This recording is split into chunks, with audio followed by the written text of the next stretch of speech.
Hello, Vodlets. Welcome back. 2009, 8. Why do I keep doing that? Jesus. Tucker, how you doing? Doing good. Doing good. Good. It's raw time.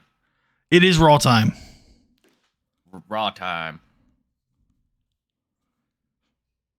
Think we're good on that. No. Yeah, I was like, nobody. All right. I just said this place. Central Europe. Vienna. There we go. And people here speak English and Germanic. Oh, very cool.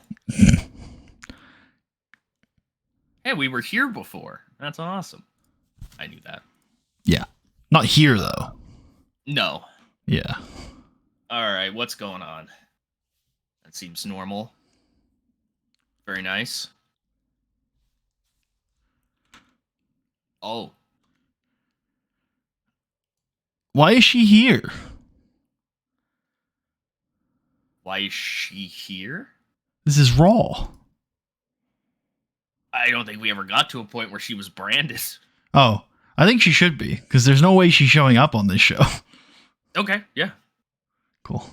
Not that there's that much of a chance for her showing up on the other show at the moment, but hey, you know. I hear that. Yeah. Who was that? Was it Lance? Yeah, Cade? Lance Cade, yeah. Let's call him out for being a dipshit. Lance Cade, be more welcoming. Yeah, true. It's already happened. We have to wait 3 years? Three. Yeah, I've known this for a little bit, and I thought it was fucking ridiculous. I clearly forgot to mention it to you, because, yeah, it's fucking ridiculous. That is insane. See, you can call somebody out every 3 years, but you can use the overpowered as fuck inspiring speech every 60 days. So, you know. I mean, clearly calling out is a huge deal. Clearly. It's a massive deal. It's the biggest deal, actually. All right, let's meddle then with Lance Cade and Kira Kong.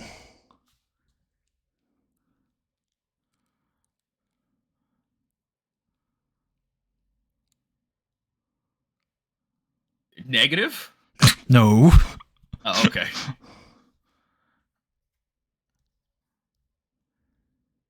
All right.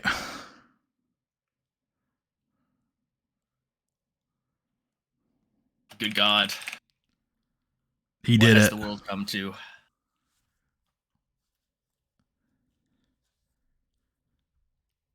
I guess we're starting with him. Yeah, likely, right? Yeah. Cue Jeff Hardy did it. Yep, cue the pyro, the confetti. He doesn't really cut a promo, does he? He just like comes out and he does. I think he wrestles a match IRL. But I think it makes sense for him to cut a promo.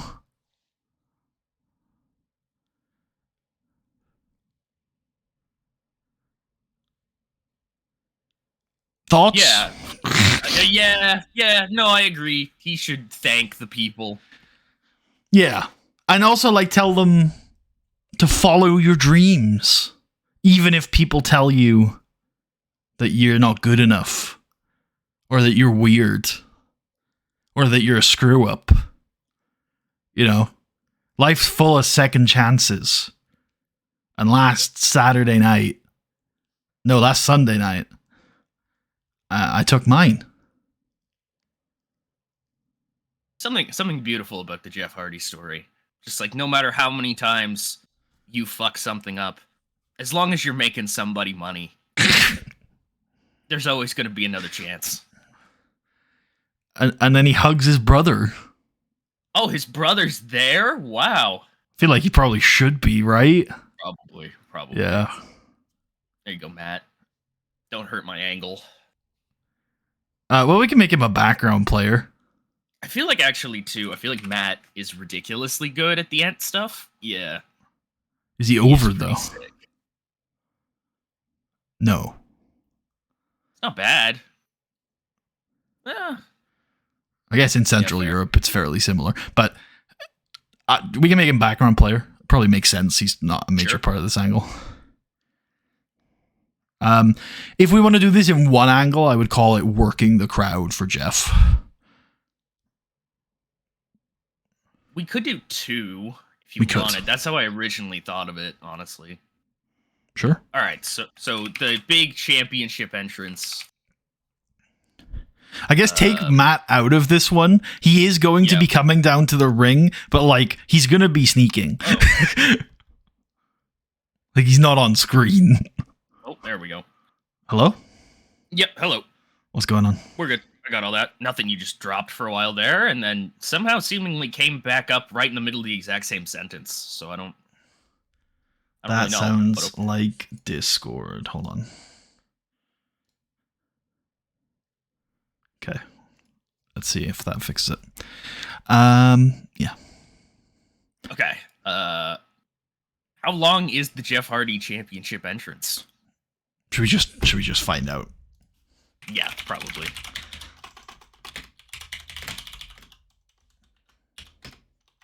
I don't think it's that long. Like 5 minutes, maybe. 3 minutes? Oh my god, that's even crazier. This is the thing: is that we always like I've always felt this. When you actually sit down and start timing stuff, you're like, man, this is way shorter than I think it is. It's because in the moment, 3 minutes is long. Yeah, 3 minutes is long. That's 180 seconds. Have you got? I mean to ask this since we got on the call. Have you got like crisp on or whatever the Discord filtering thing is? I shouldn't. Can you check for me? Because one thing I'm noticing, and I struggle to put it into words, but I think I've got the words now, which is that your start and end of sentences are getting dropped. I don't have that, but I do have. What if I turn off this? Is that any better? I think so. Yeah. Okay. Cool. Cool. That was something called. That was something unrelated called echo cancellation. Yeah, that sounds like it would have it. Yeah, because it's anything that filters your. I was gonna say your audio. Yeah. The moment you said the starts and ends of the sentences, I was like, oh, that would be whatever this is, almost certainly, right? Because it has a chance. Also, I'll turn you down a bit so that hopefully we avoid any echoes. But if you hear any, then let me know. Okay. Yeah. So we can go like 3 on this. Makes sense if that's what it was in real life. Yeah. Generic or. I could see generic, I could see hype, and I could see character development all being fitting here. I'm sort of down for you. Let's do hype, and then we'll do character development on the promo. Sure. All right. Yeah, cutting the promo. I cleaned out my PC yesterday, actually, it was. It has been running fairly hot and fairly loud, and I've been like, you know what, it's probably because I haven't cleaned it in a little while. So I took it over, and my god, man, that was the scariest thing I've ever seen in my life. I don't know how any air at all was passing through that heatsink. It's likely it wasn't. So, yeah, and in fact, the PC has in fact been running a lot quieter and a lot colder since I did that, to big surprise. I just started like looking over at mine, like, have I ever cleaned you? I don't think so. Uh-oh. Yeah, I mean, if are you running is your CPU cooler an air cooler or a liquid cooler? Air. Then yeah, you're definitely on. Well, you use fans to cool liquid as well, but I mean, is it like a heat sink? Oh my god! On the, it's probably a heat sink. You should definitely clean that. Yeah, I should take the back off this probably. Yeah.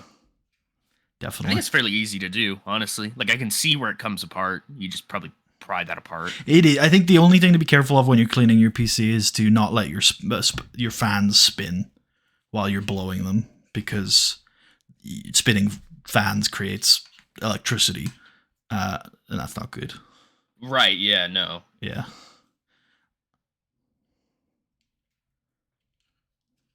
Fair play. Just keep looking over at it now, like, oh fuck, are you a safety risk? Like, computers don't, people get this wrong a lot. Computers don't like explode generally. Not like, gonna combust. No, I ran a few years ago now. I think it was like 3 years ago when the last time I cleaned this thing, basically. is when I installed my heater, because I used to have a liquid cooler, and it broke. It just broke. It died. But I didn't notice. So like for a week or two, I was running my PC without a CPU cooler. That's awesome. So yeah, they don't just explode or anything. they know their story. And that's the other thing, is that modern parts, the reason why they're so safe is because they're built to shut down before they die. If it's like, man, I'm fucking hot, it's not gonna just like stay on. They're like, I'm gonna do it, Captain. I'm gonna keep trucking. They're like, no, let's let itself melt. Like, yeah. It'll cut its own power. I've experienced that before. Yes, that's what finally tipped me off into, wait a minute, is the CPU cooler working?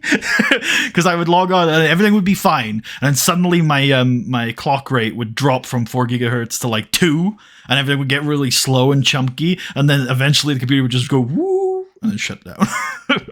Yeah, I've never had that with my PC, but with the Xboxes and stuff like that, holy shit, all the time with those fucking things. Those are pieces of shit. Yeah, the early 360s were atrocious. They were not designed to live. Yeah, I also had I initially had one of the bigger Xbox 360s. It died, so I got the smaller one that they made later on. Yeah. And then I had one of the first year Xbox Ones, and that thing was a piece of fucking junk. Like, holy fuck, this big thing that couldn't cool itself properly.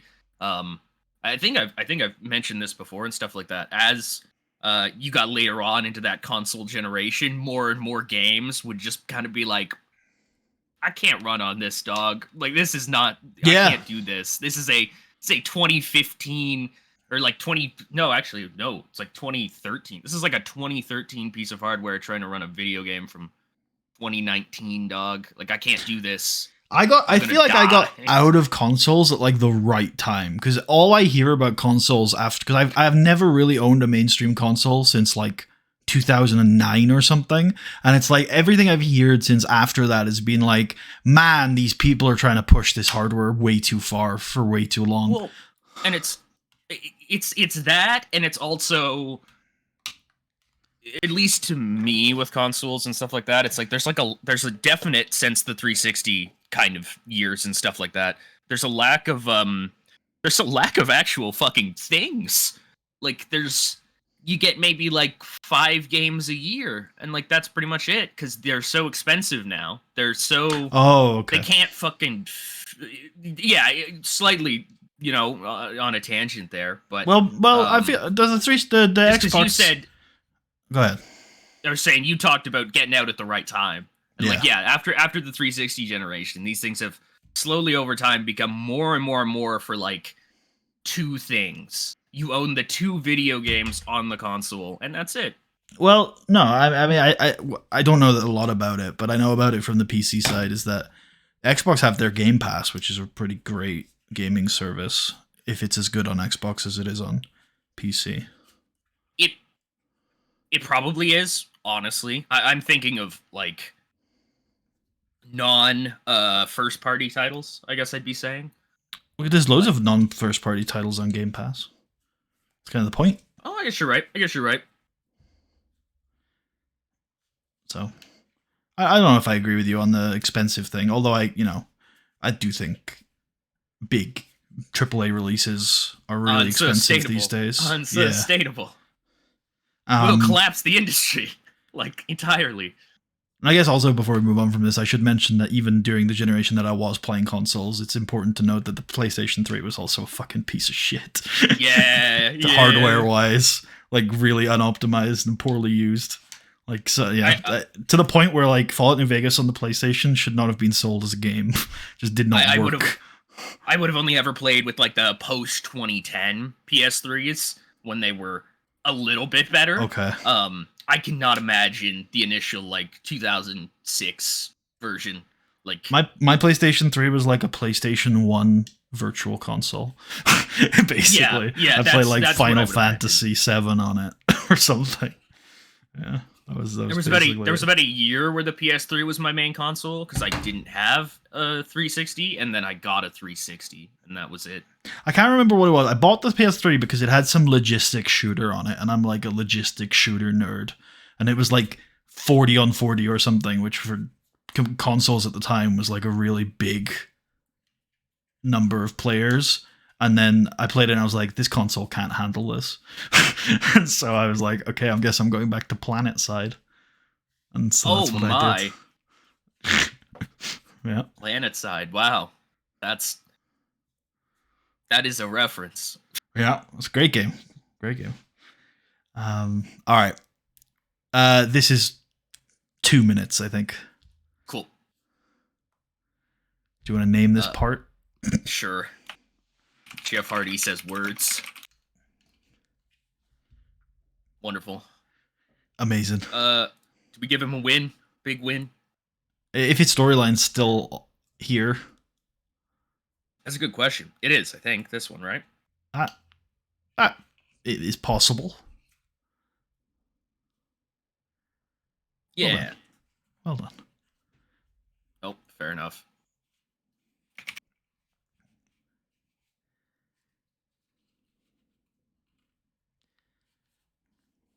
Okay, let's take stock a little bit here.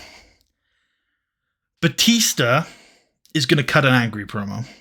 Unless you don't like that. No, that's okay. Yep. Okay. He's going to be positively miffed with what happened on Sunday and demand justice. What if tonight... So this is how I had this in mind, and I'm definitely not like crystallized on it, but it definitely could make a cool main event tonight.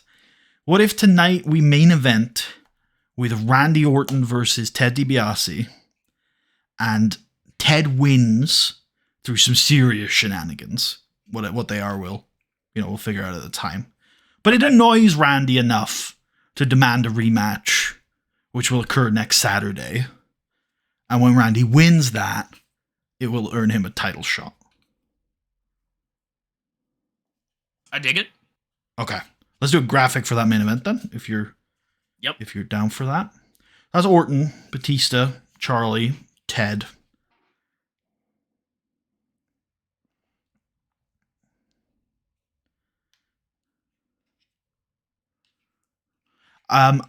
This next thing I'm about to suggest, I think I don't like it, and I think you're not going to like it either. But in case you do like it, I'm definitely down to do it because I think it's novel. We could show some highlights of our tour show throughout Europe these past few days. Raw's been away for a while because we didn't have a show last week. So there's been a lot of Raw stuff happening in the various house shows. What if London and Kendrick won the World Tag Team Championships back? I knew that's where you were going immediately. Like, you were like, we see footage of house shows. I was like, title switch on the house show. It's a good bit. I like it I think I like it in real life. I think in the game, like... If you're worried about it mechanically, we would just put the title change on the angle. Yep, I know. No, I know. Okay. I'm still okay with you saying like I said, I don't think I like it either. Like, again, I think I like it IRL more than in the save. Like, well, I don't quite get that. What are you saying? I'm saying, like, if it was unfolding in front of me, if it happened, I wouldn't be super against it. But to do it is kind of like, we could are just do you that on a TV. saying you like that as a fan, but not as a booker? Basically, yes. I'm not so opposed to dislike it as a fan. I kind of like I like the house show thing of, like, it we're a sport, anything can happen wherever. Okay, but I just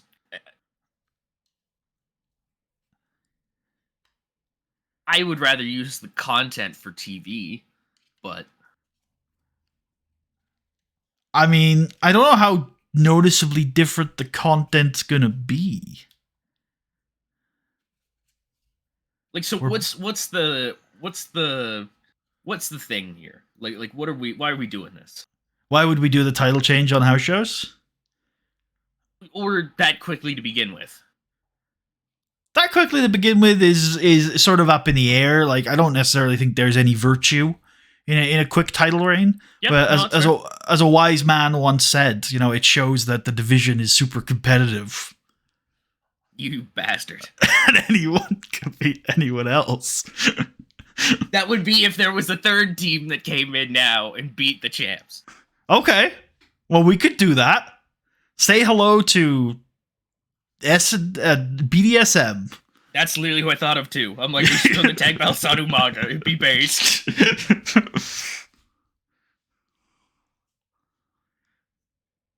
I think there's important context here that'll help you decline this more. I think Lundrick are winning the belts back soon anyway. Yeah, I'd rather just do it on a show. All right. Yeah. I don't know if I fully think we've in good conscience sort of dismissed this idea, if you know what I mean. Like, we haven't come up with good arguments not to do it, but I think we both instinctually don't want to do it, and that is, at least on this occasion, good enough for me. I think to me at least, and maybe you won't want to think about it this way, but I want to. We have 51 weeks of television content for this TV show this year. Why throw away some of those beats? See, I don't don't like that argument. I knew you wouldn't. Yeah, because I think it creates. Well, you just did. I know. It creates After as we many. settled it. It creates as many as it gets rid of, in my opinion. It's maybe fair. Right. Either way, we're not doing it. We've decided. So instead, I think we should show highlights. Here's you might not like this either, but I think we should maybe show highlights of the tour shows, much like we would have in the case of doing what I pitched. But instead, we're showing that actually these two teams have been fighting a lot, and they've been like trading wins, like in non-title matches. I like that. Cool. I like that.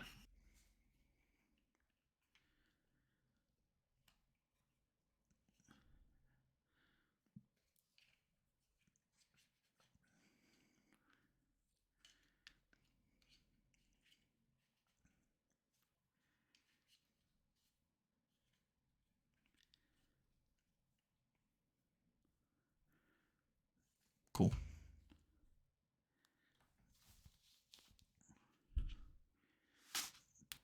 One minute? Sounds good.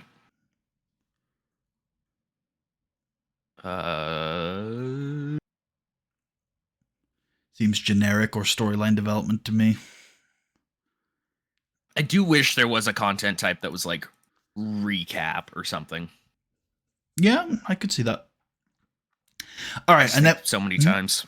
I just think that so many times in playing this game where I'm like, this should be in theory like none of these. It should be like a recap or something. But let's come back and showcase two other teams in this division. Let's have BDSM take on the Cowboys.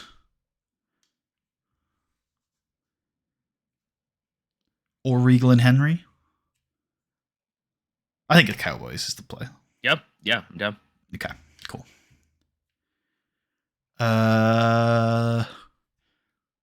Ooh, 6 minutes? Yeah. Yeah. Seems about right to me. All right. Big men win. Umaga.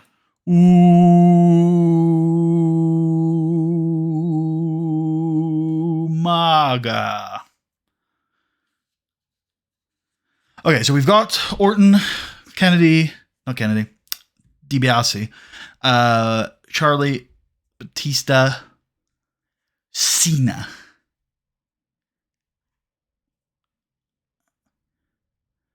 I definitely. I was trying to think. I thought I had something for John, but no, that was the original Edge thing. I think it's weird because the right guy for this would be Kennedy, but not only is he busy, but we've done this feud already this year. Yeah. Where like Cena should definitely give an interview saying, last year after SummerSlam, I lost, and there was, I don't know if he's gonna say I made excuses, but like there were circumstances outside of my control, and immediately I went to heal and repair. But this year, there's nothing of the sort. Right? Jeff Hardy is the champ. He beat me fair and square. Congratulations. Is even probably I remember now. I had a Cena conversation with Hardy that I kind of wanted to do, which might fit this week. So maybe Cena doesn't do any feud stuff this week. He just goes and talks to Hardy later. But I definitely think next week someone should be like, I guess you are washed. You know what I mean? Like, yeah, and kick something off. It's got to be some sort of asshole heel. It could be Chris Masters. I don't know if he has the chops to transition into that role. He could. I've seen him as more of a baby face. These number. I agree with that. To be fair, but he's not exactly been doing much. Maybe there's a chance to kickstart something there. Could be Kenny Dykstra. He's an asshole. It could. We finished that Shelton thing, right? Yeah, I don't know if we've done the Corvon match yet, but like Kenny's out of it. Yeah, they're done. The two smaller guys are done. Yeah. I'd be kind of down to move into a short little thing like that. Okay. Keep Kenny in mind then. Maybe we think about it a little more because I do still think it's a next week thing. Yeah. And then we'll go from there. Trying to think back down the roster. I mean, I guess let's handle this Shelton thing now since we've just thought about it. Like, what's been going on with Shelton? When was the last we heard from him? So he beat Dolph. Oh, okay. MCV sat down and watched on. That's it. Yeah. In the alpha chair. In the alpha cave. Yep. Watching the alpha screen. The alpha monitor.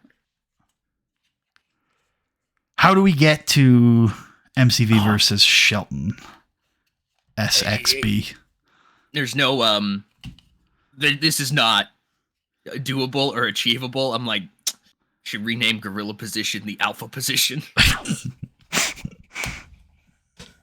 Anyways, we could call whenever Marcus Corvon looks at the screen, he's in the alpha position. He's in the alpha position. He's alphing up. It's not feasible because we don't recognize gorilla at this stage as a thing. But also, like, what's the context in which we're renaming it for him? He's Vince now. He runs the company. Well, that we could do. We're looking for somebody. Would you like to? Okay. Yeah, I don't know. Should Marcus Corvon just be like, Shelton Benjamin, next week, I'm gonna get you? I think that's completely fine, but I do think we've like hit those beats already with this run. I would love some way of getting them both in the ring, just non-verbal, like staring at each other and nodding. Could be a tag team match. Okay, what are you thinking? Corvon and Ziggler versus Shelton. I mean, Matt Hardy kind of makes sense. I don't know if we want to wheel him out there again for a second time in a single evening. We certainly could. Matt Hardy, there's another guy, obviously, who we're not mentioning who could fit that spot, but we don't know necessarily what we want to do with that entirely. Okay, I'm going to need that name, I think, unfortunately. Charlie. Oh, yeah. I mean, he's not a face, though. How dare you? He's also busy, kind of. I guess he's not busy. He doesn't necessarily have to be part of the Batista shouty angle. No, I don't think so. I don't know. I don't think Charlie and Shelton. I know we haven't explored it yet, but like, I don't know if they're on great terms right now.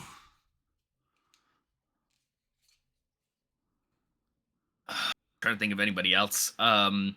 John Cena. Yeah, I don't know. I did the same thing. I was like, well, why not? The thing is, if we're gonna wheel two people, someone out twice tonight, I think I'd rather it be Matt, because Matt's like a non-significant part of his angle, whereas for Cena, he's going to be like the star of his angle. So right. while I like the tag team, it would probably lead to me canceling the Cena angle, which I think I would prefer to do. Okay. Yep.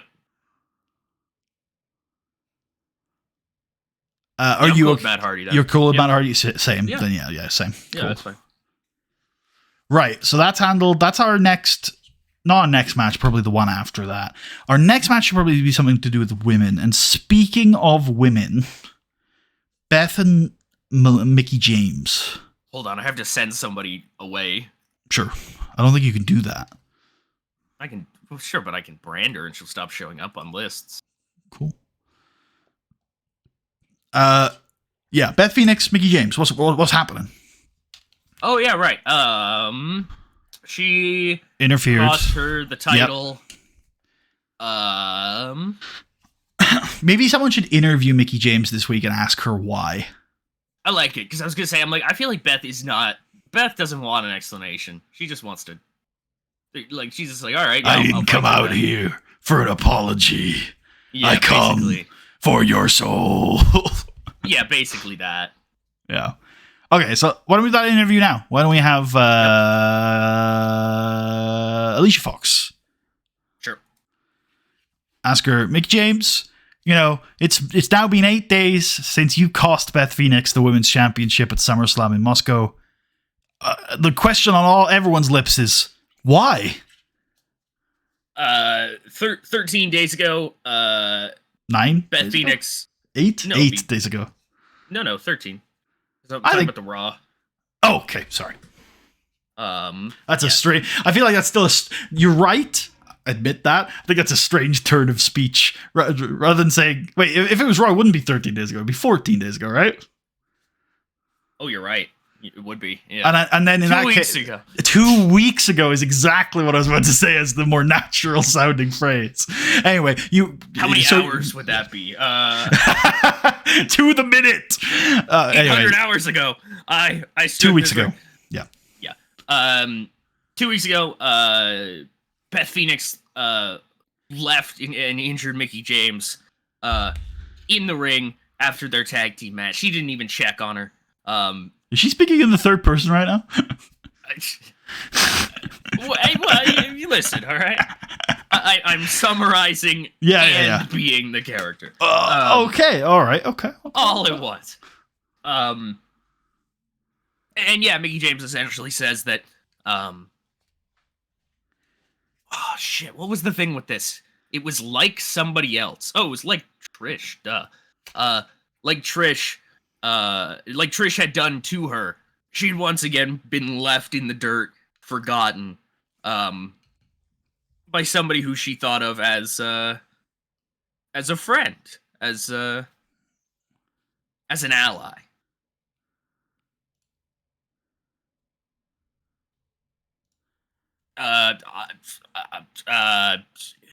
She wants to kill her now.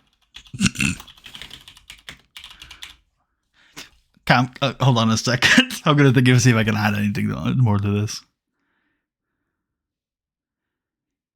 I think there was a beat that you came up with, which was like, she wanted to ignore me, and now so I made it so that she couldn't. There was also something about Beth being like Melina in the way that she used Mickie as a soldier and then just disposed of her. Okay.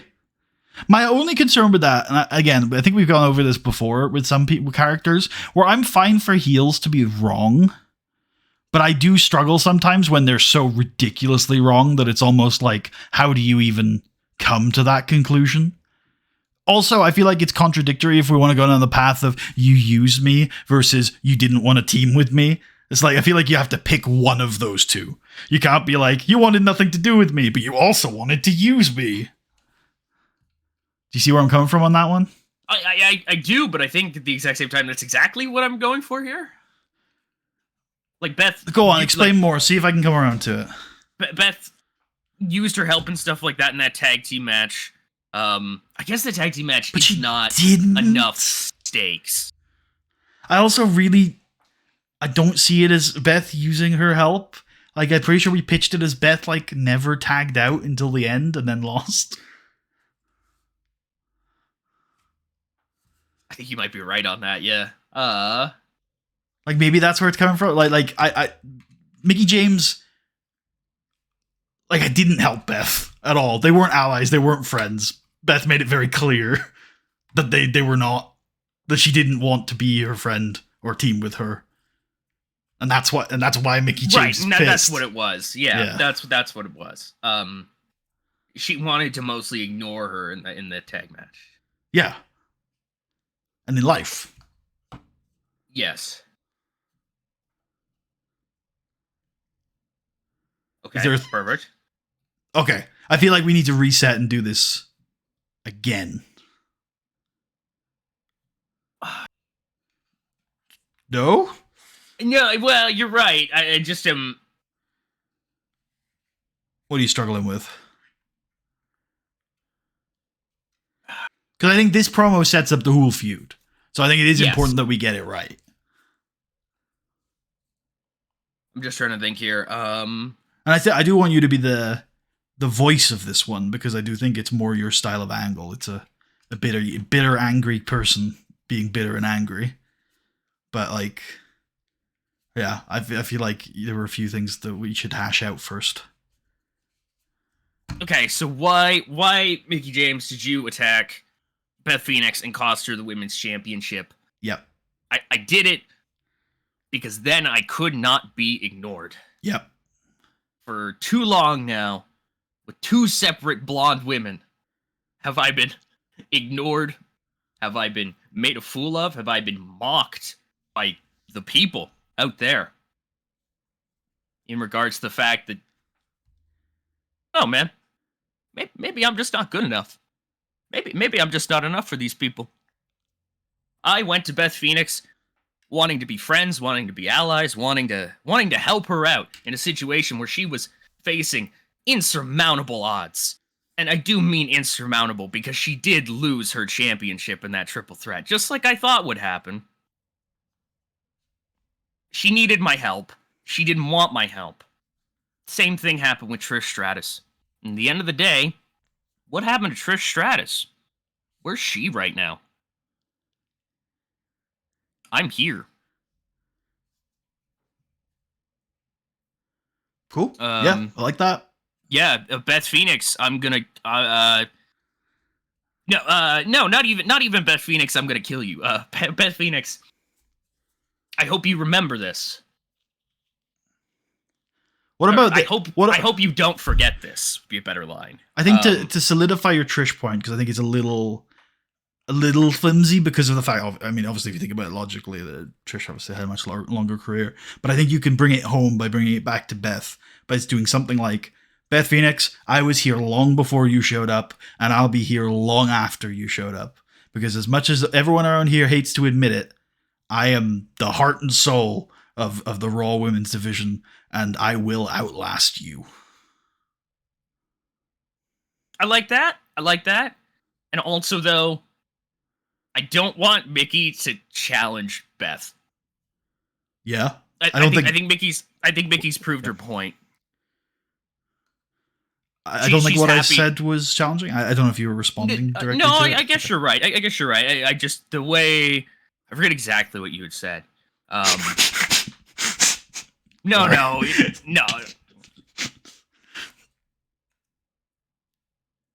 Do you want me to say it again? No, because after you had said, I'll be here long after you, there was one extra couple words. And I went, okay, well, I don't want it to seem like Mickey James is like, let's fight, because I don't think she wants to do that. She's proved her point. Yeah. Point made, I can walk away now. And yeah, Beth Phoenix is not going to allow that. Moron. Okay, cool. Yeah? Okay, cool. Yeah.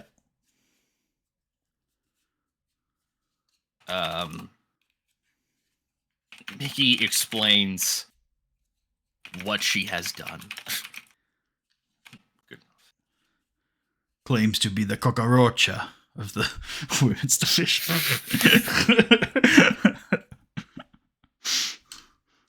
4-3. 2. I'm now operating on the 3-minute scale, which is that I know how long the Jeff Hardy Championship entrance was in my mind. Real. And we should base our angles around that. I also came up with some other stuff from that. I have a Melina promo for later. But I kind of want to go back to the men here. You know, the men's division. This could be Batista. Yeah, let's do it. Batista, well, he's coming down to the ring. Maybe he's top of the hour. I think that makes more sense. Yeah. Okay. Probably, yeah.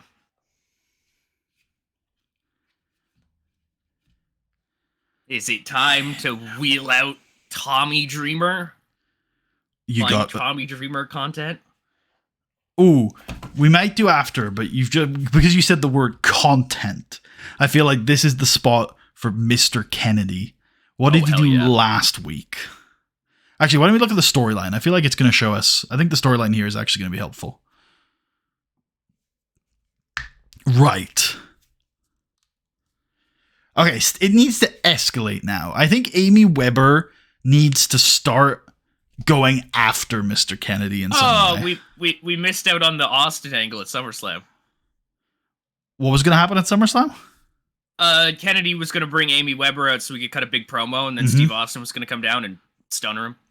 That's cool. I knew that was sort of where we were building to on this angle. I must have forgotten it was meant to happen at SummerSlam. I totally forgot as well. Yeah. I am still certainly down. I still think this angle ends with these two coming to blows. I like it.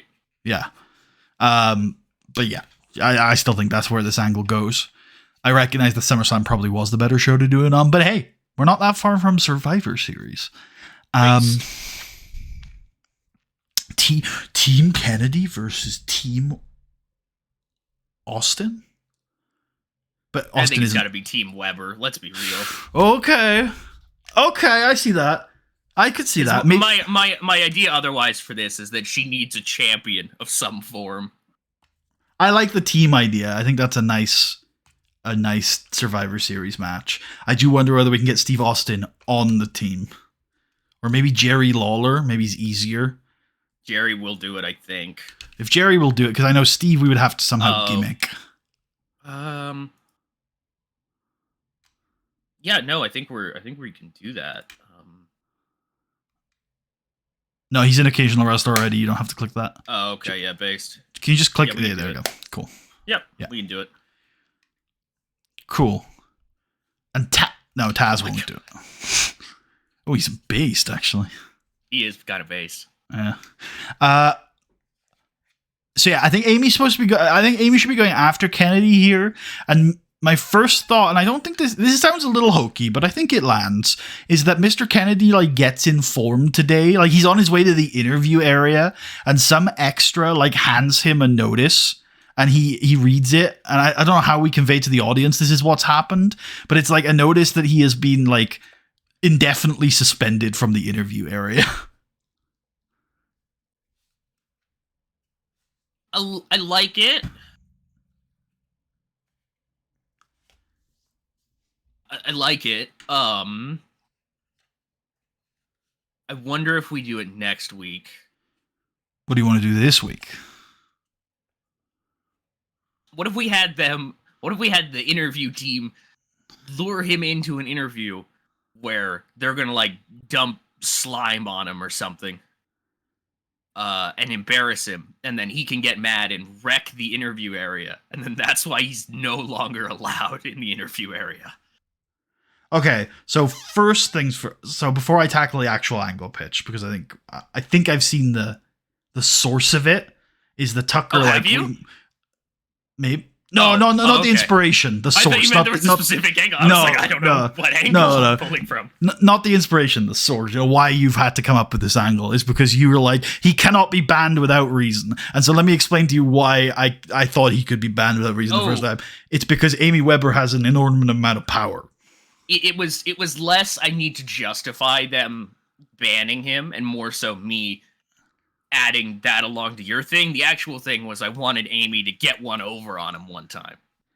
I feel like him being banned from the interview area is a huge Amy getting one over on him. Guess so. And so I guess let's move back to the initial angle, because I still want to talk about the angle. I think structurally it all makes sense. I think it completely checks out. It fulfills the like emotional beats of the story. I just think it's a little juvenile. I think it's really juvenile, actually, to be honest with you. I don't know if I want Amy to be fair. That kind of character. Like she's not working at Nickelodeon. I also forget. Yeah, like we're in a different 2008. I hear 2008 and I'm like, oh man, it's slime angles and we're a little past. 2006, I think, is what you're thinking of. 2008 is like badass Triple H and evil Randy Orton. I guess so. Yeah, I don't know. I was just trying to think like of. You're legitimately right, as in what I was thinking of is like, what is good like children's comedy? What will the audience enjoy? Like, what are they gonna laugh at? And hey, if you enjoy children's comedy here and there, I'm not going to stop it. I just don't think this is the feud for it. Because while it's not like a super serious feud, it's definitely one of our lighter-hearted feuds. I think Amy Weber is a fairly serious character. Yes, that's fair. Mr. Kennedy's a chameleon. He could go anywhere. He could be evil, he could be sinister, or he could be goofy. I could see Mr. Kennedy getting slimed. I just don't know if Amy Weber's the character for it. So like remove the slime shit, okay? Whatever. Sure. That's just what came to mind. There's nothing to the interview. I will warn you that you may have tainted the angle with the slime, because I heard let's remove the slime, and I thought that's a completely reasonable request, and I thought to myself, I'm going to struggle to remove the slime. but please proceed. It's like any kind of way they could embarrass him, get him looking like a moron on TV. Why? Because I feel like Kennedy has gotten over on Amy every single week in this. But I guess the angle I'm pitching is literally Amy getting the biggest win of the feud so far. I guess it is, but my big question, and maybe you'll just say this is too much logic, what's stopping him from grabbing a microphone? We have numerous. There's no camera. There's no camera. Okay. He could charge the ring. That's probably what he's going to do. Yeah, maybe he will. Yeah, that probably is what he's going to do at some point. Okay. That is because this what happens to him now will escalate into whatever he does next. Right. Okay. Before we continue on, I just want to make sure we've worked through all because I will need some workshopping on the angle because it's not ready to go anyway. But I just want to make sure that there's nothing worthwhile in your initial hesitation. Like, yeah, I guess let's. I don't want to put this to try and get something productive out of this. Okay, so I think you were pitching. So I want to try and summarize this shortly, like some sort of embarrassing angle for Kennedy, because you felt like the Kennedy was getting a lot of wins in this feud, and then you wanted to. Like embarrassing him comes to mind as well, because I think that would get at him. You know what I mean? He's the type of guy where that in particular does. I guess here's another question. This isn't really related to the discussion, but I think is important for the feud. I don't know if I think Amy Weber wants to embarrass Mr. Kennedy. Her goal, remember, is literally just respect me. Don't be a dick. Right, and I think he's proven he won't. Right, but then the answer isn't let's embarrass this guy on live TV. It's to like cut the oxygen off, right? Like if you won't respect me, then you lose the privilege of access. That is the whole deplatformed thing, yes. Yeah. To be fair. But I just mean in general, right? Like, she's not a super villain. She's like a professional. And she's not going to be she's not petty either. That's another part. Like, she doesn't want to feud with Mr. Kennedy. She's just like, hey, I have my boundaries. You've crossed them. Fuck off. Okay. Yeah. Yeah. No. Yeah. Okay. Yeah. Now, is that still interesting enough to be a TV feud for you? And actually, now that we've talked this through, I don't necessarily think it is Amy Weber leading this Survivor Series team. Yeah. Yeah. I think you're right. I think it is Steve Austin. Probably is. Because he will. Or if we could expand it. Yeah. I'm down to expand it. But earlier when you pitched like getting Chris Nowinski and Alicia Fox involved, I don't really want to do that. But if you have other expansion ideas. I'm like, no, because his whole thing is he's not just like, he's not just harassing staff members. He's trying to cut promos incessantly. He wants the 24/7 Mr. Kelly promo feed. He believes that he is the star of the show. Well, because I was like, he could go and start fucking with other members of staff, the road agents, the commentators, which leads Jerry Lawler eventually to form the team. I think commentators is the right play, and that is initially what we were thinking with Austin, right? I think some of the staff member ideas could... yeah, wait. Austin is Jerry, technically. Yeah. Oh, were you thinking Lawler was on commentary? No, yeah, no. I only suggested Jerry Lawler because he is commentary adjacent and a wrestler. Yeah. So you pitched about fucking with other staff members, and I agree, him just showing up to catering and like grabbing a plate out of some dude's hand isn't where we want to go with this. However, there are some ones that I think make sense. Like, what if he went into like the editing truck and like, I don't know, tried to get the camera on him somehow? Or what if he wanted to add pyro to his entrance? It's like, I need to spruce up my entrance, and he like adds pyro to it or something. Goes to the pyro guys. That kind of stuff I could see that. 1 week, Kennedy tries to go into the ring to cut his promo, but like there's entrances happening for another match while he's trying to cut his promo. The next week, he takes a cameraman, essentially. He acquires a cameraman, goes to the editing room, and it's like, turn on this fucking camera. I do not care what's going on in the ring. Put the camera on me back here. Okay, I think some of this is workable. I want to say at the outset that I don't want to go too far with it. Like, I don't think we should be like interrupting other matches or bleeding into other stories. However, I like the idea that he's cutting a promo and we like try to play him off, basically. Like, we're trying to go to commercial, or we're trying to, like you say, start the music for the next match or whatever. And he gets angry about it and eventually escorted away. And maybe next week he goes after like the music people and is like, hey, why the fuck did you do that? And all the rest of it. I like the idea of him abducting a cameraman somehow. Maybe need to workshop that. But like, definitely like holding a camera hostage. Maybe even he steals an official. I think that's the way we'd do it. We'd have him steal a camera from a cameraman that's hooked up to the broadcast. And it's like, well, there's no way to turn it off unless we find it. We can't unplug it. Yeah. We can't unplug it. Oh my God. So if we unplug it, he'll leave with the camera maybe. And that's a lot of money. True. So I think there's some interesting ideas there that could work for the story. Do we want to do something else this week then? Or do we want to stick with because I do think that's all sort of part of the escalation. And I still think the escalation could start with him being banned from the interviews. Yeah, okay. I think so. I think your angle's the way to go. Now, while I do like him being handed a notice by an extra, I don't know how so this is what I need workshopped.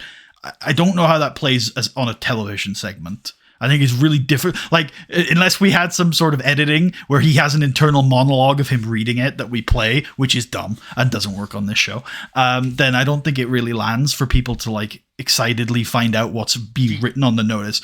Go ahead. The comms say, oh, we're going to hear from Mr. Kennedy here, and he's walking towards the interview area. We do like the up next type thing.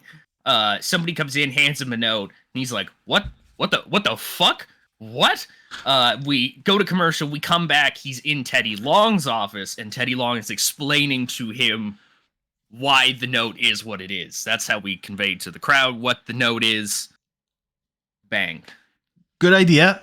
Halfway through, though, I thought you were going somewhere else, and I think it's better, and I think you unlocked it, so we'll see what you think about this. Exactly what you said all the way up to commercial break, but when we come back from commercial break, we're back with the comms, and they say, sorry, folks, we thought we were going to hear from Mr. Kennedy, but something must have come up. And we just move on. It's way more subtle that way. I like it, but will they get what's happening? If they don't, do we really care? I guess not. Like, I think this is one of the things where this beat isn't so important to the story that we have to, like, scream it at people's faces. The people paying attention will get it, and the people who aren't paying attention will see Mr. Kennedy beefing with Steve Austin and, like, just enjoy it. Right. You feel free to disagree with that, but that's where I am on this one. I don't necessarily think we need to. I think we need to be it so that people can follow the story here, but I don't necessarily think this is a beat that we need to explicitly spell out. And I guess my argument would be this Teddy Long angle where he's explaining everything. Is it an interesting angle? And I don't necessarily think it is. Well, it depends on how they act, That's how true. they sell it, right? Like, because in my head, Teddy Long starts to raise his voice, and Mr. Kennedy starts to raise his voice, and they're yelling at each other, and he's like, get the hell out of here, player. I don't want to see you rest of the week. And here's, we have this conversation, seems like every week at the moment, and it's not a bad thing. But here's again where I say, is Mr. Kennedy feuding with Teddy Long? Teddy Long's feuding with everybody, Putty. If you haven't noticed, Teddy Long will take issue with anyone. He does not give a shit. He's overworked, underpaid, stressed out, works with fucking children. True. He's done. I don't know whether I've just gotten this into my head lately or whether it's just because of the stuff we've been booking has made me confront this more often, but I'm very into my, like, audience guidance at the moment, where it's like, don't put two people on screen in adversarial roles unless that's the story you're telling. You know what I mean? Don't try and send people in a different direction. Don't have, Edge and John Cena stare at each other to finish the show if they're not going to interact with each other next week. The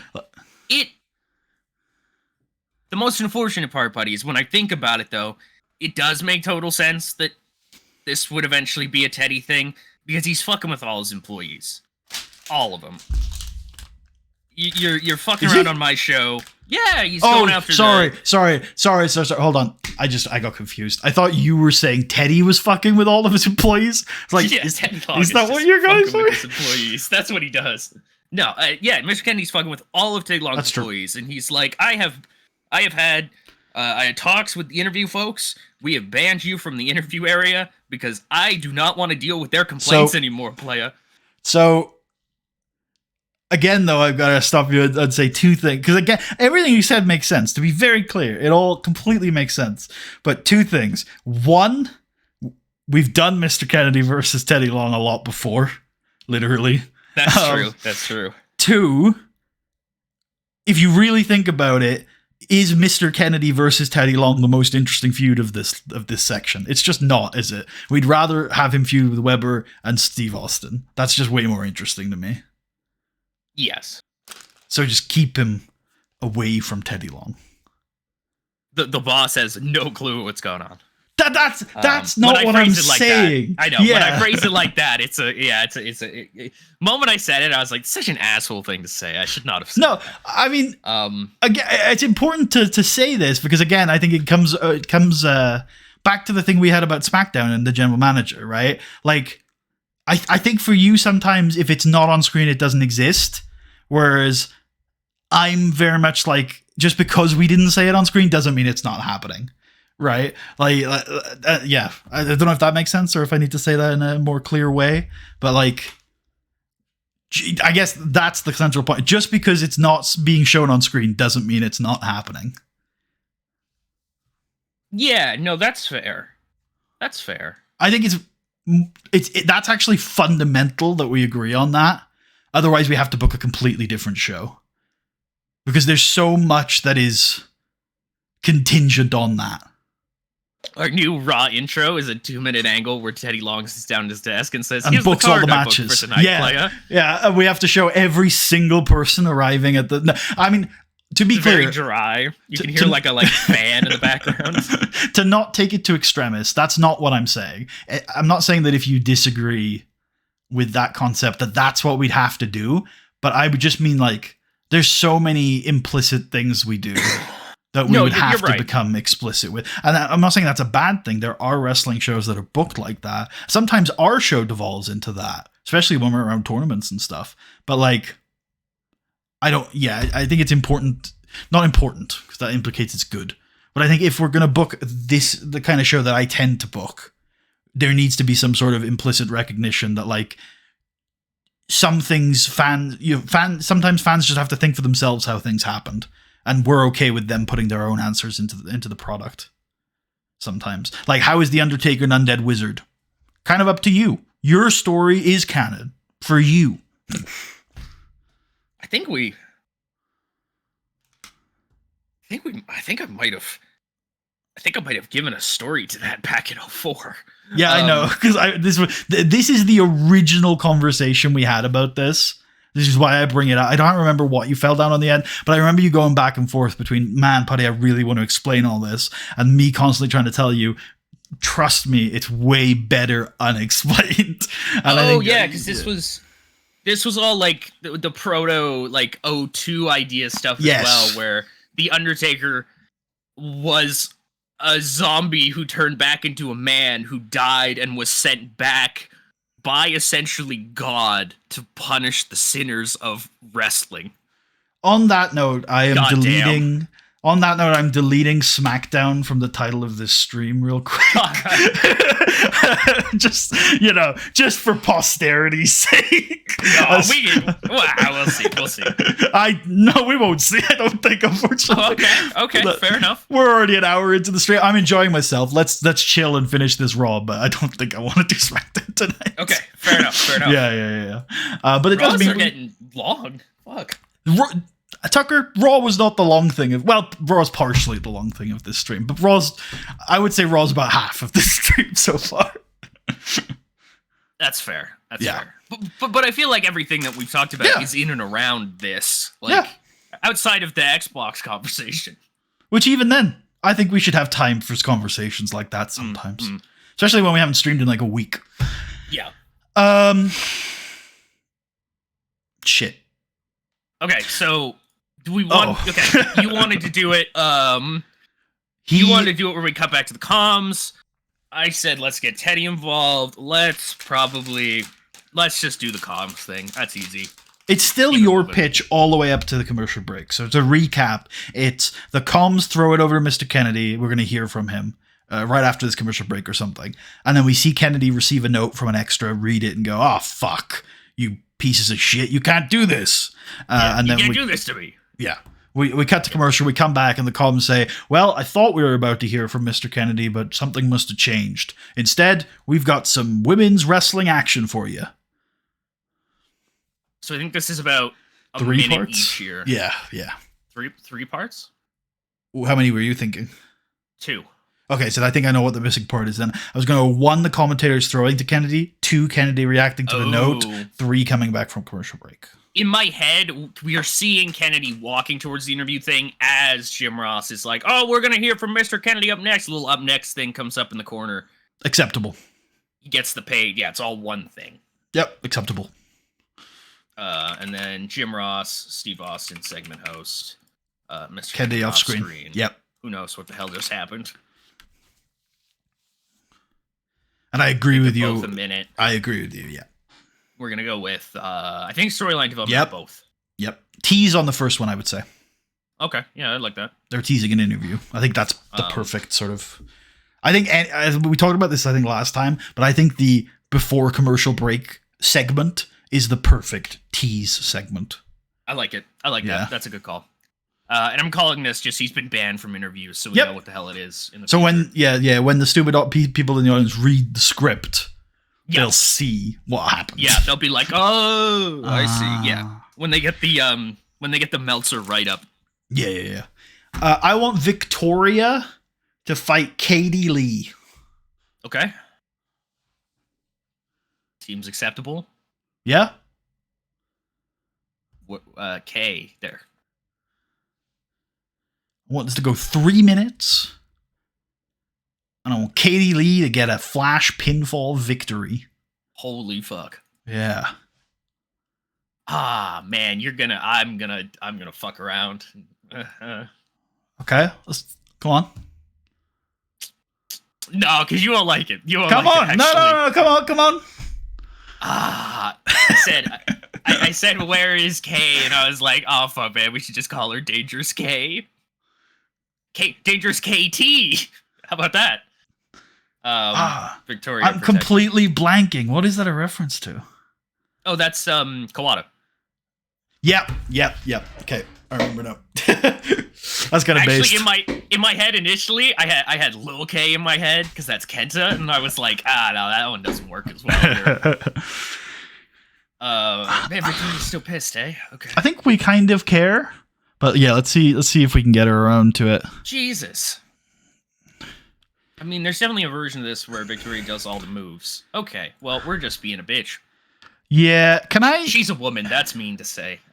That's true. I can say that. I can say that about a man, but can we click roster here? Yeah. And then can we go female wrestler Raw? Rule wrestler brand Raw. What's the gender ID? Any female. Okay. Yeah. And then click the popularity tab, and then just slowly tab down with the down arrow. Yep.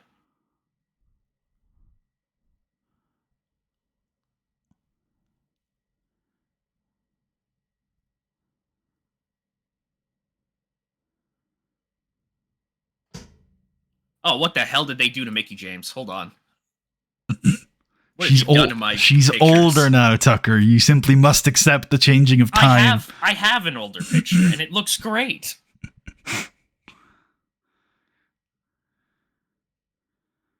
Yeah, keep them coming. Yep.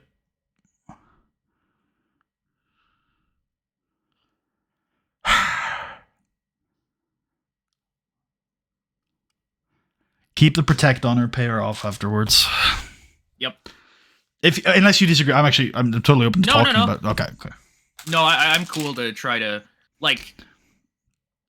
If there was anybody in between them, I think I'd be. But it's like she's part of the next generation we need to get over. Victoria has stuck around for so long. We've given so much spotlight to. I love Victoria. I do. She's great. She's been here a really long time. She's not going to be here a ton of time longer. Nope. So I agree with doing this. Yeah. I don't think that she's not so over that she can really get away in my mind with pulling rank here. No, I don't think so either. She's never been like important enough to do that either. Like, I kind of agree. It's time. We've put her over so much. We have crazy art. Victoria's had like 3 individual different runs where she's been the big heel. Yep. And even sort of the big baby face recently. Yeah, I was gonna say the big baby face too. Yeah. Okay. I feel like we need a bridge angle somewhere in that earlier section. So probably something like SummerSlam Japan ad. Yeah, I like it. We'll do the comms as segment host. Okay. Oh, you were going for Saudi there. I saw it. No, you didn't. I don't know what you're talking about. Saudi Slam. Tucker's already a couple of years ahead. Saudi Slam. Damn, brother. Don't give them ideas. Shit. That's our like $1 billion idea once their relationship with Saudi Arabia falls through. True. Yeah, like 1 minute. Yep. SummerSlam Big Egg.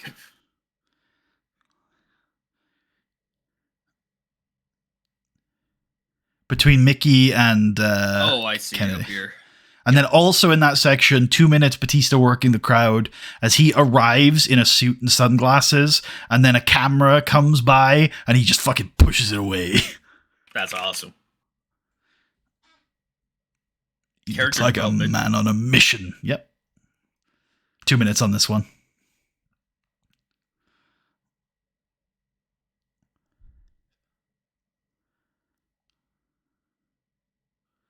Okay, perfect. The next match is going to be the Shelton Matt Hardy versus Dolph Ziggler and Marcus Corvan. I think this is probably a good section to put the Cena thing in, but we need a little bridge angle first. Don't know if you have any ideas. Tonight's the final night to catch the SummerSlam replay. Great. Yeah, that makes sense too. To me. Yeah, I was trying to be like, would they still be doing it this far out? I'm like, yeah, I guess so, right? It's been like a week. Yeah.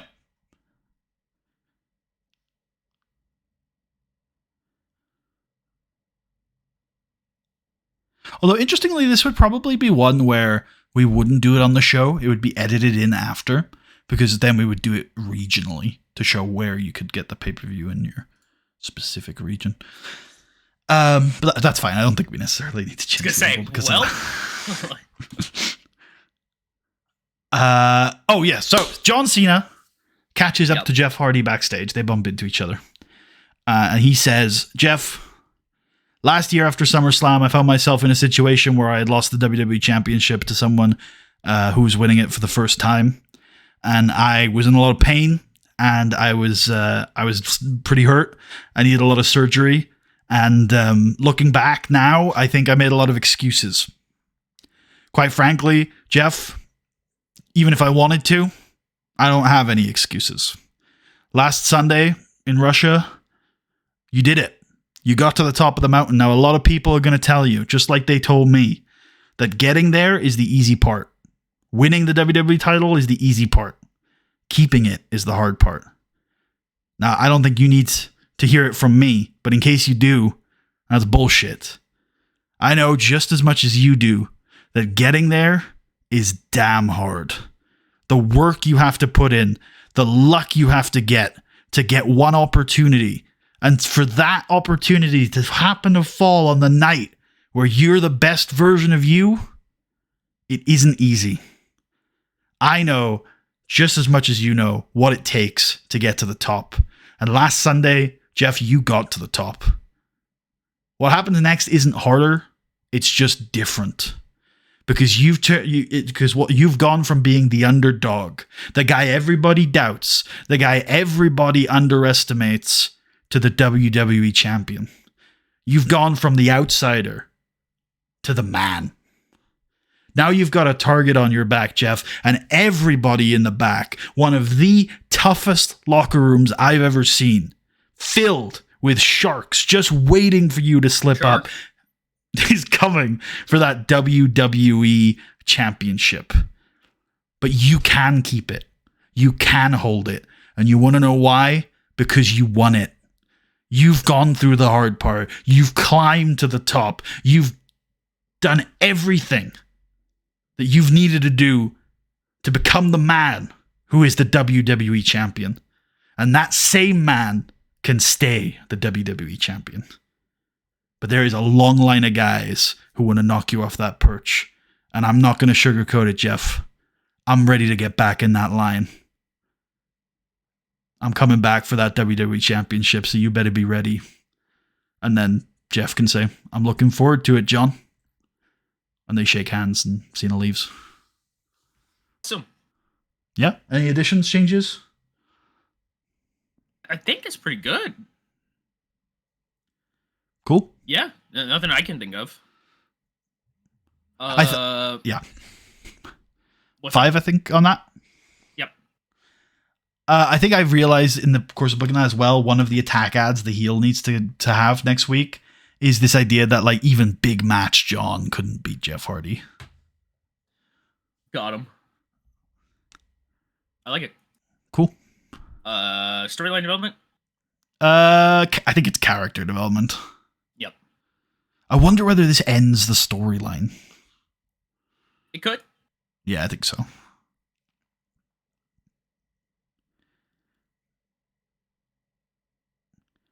Charlie Haas and Batista in a storyline? I don't think so, right? It's Batista and Ted.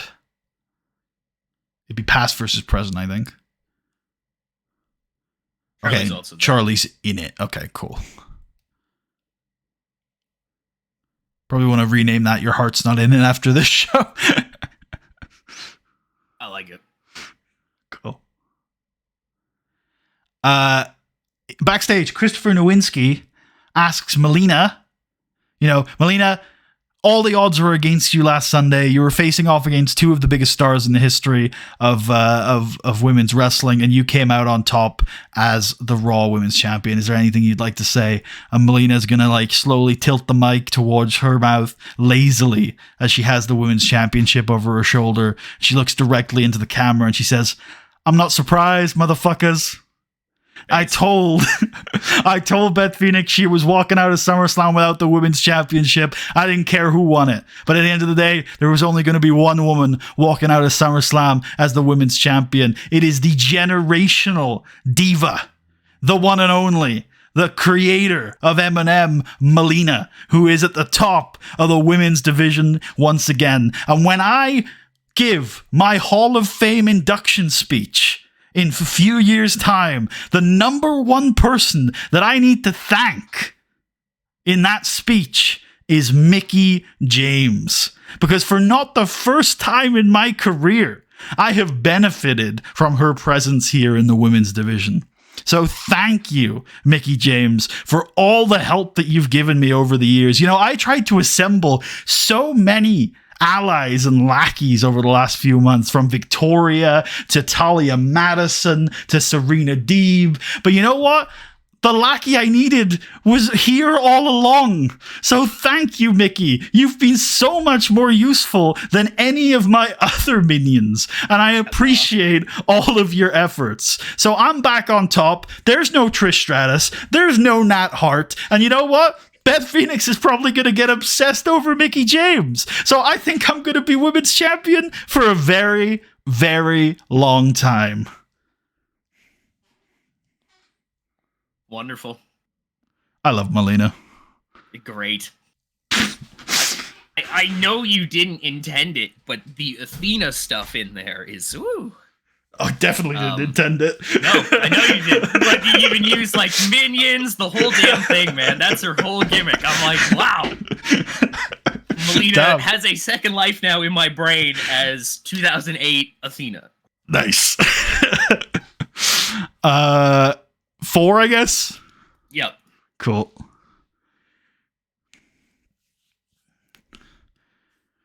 Could be character development or generic, yeah.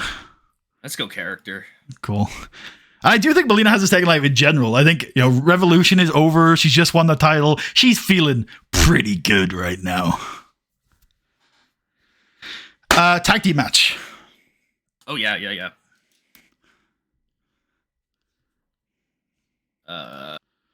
Kenny and... No, not Kenny.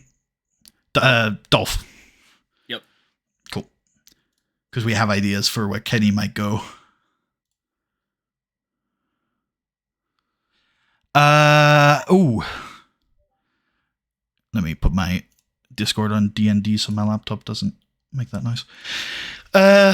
9 came to mind. Do you have an idea? 9. That's about right. Cool. I probably was 7, 8, 9, something in that range. So should we go 8 then? I'm okay with 8. Sure. Cool. Yeah.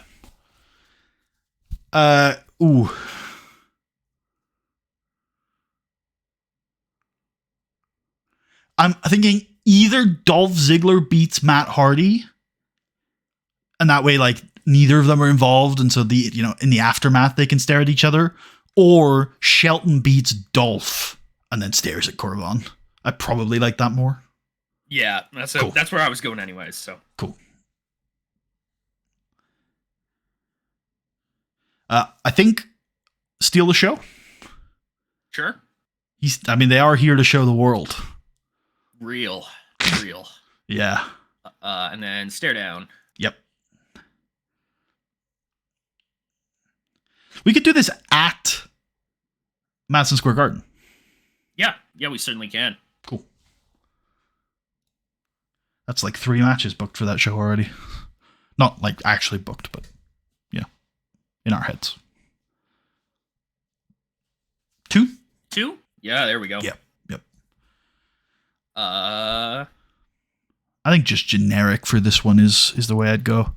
There are arguments for others, but I'd go generic. We need a bridge angle.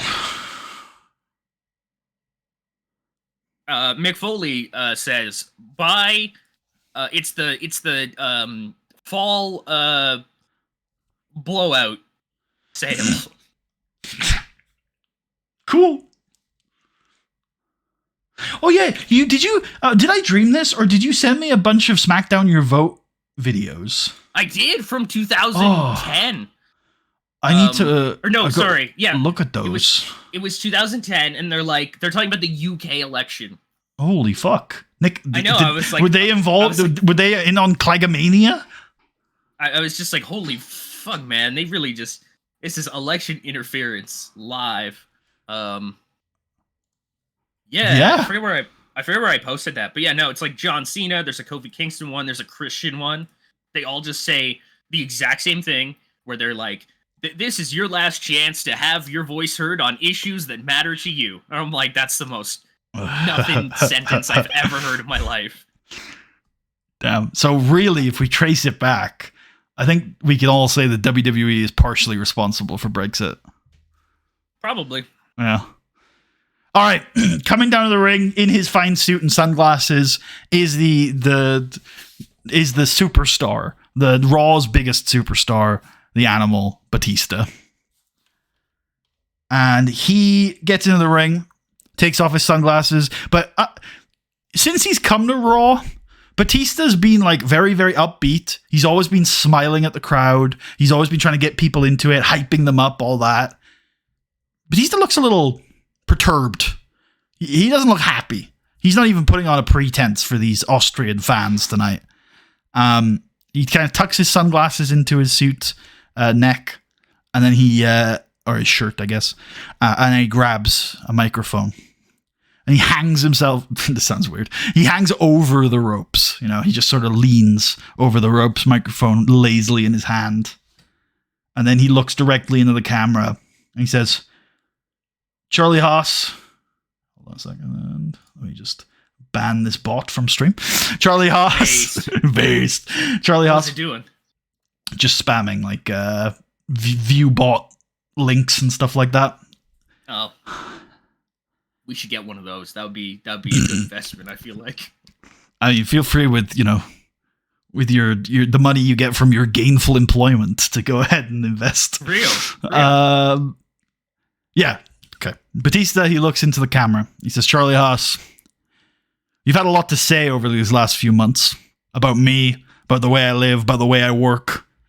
And originally, I didn't think too much of it.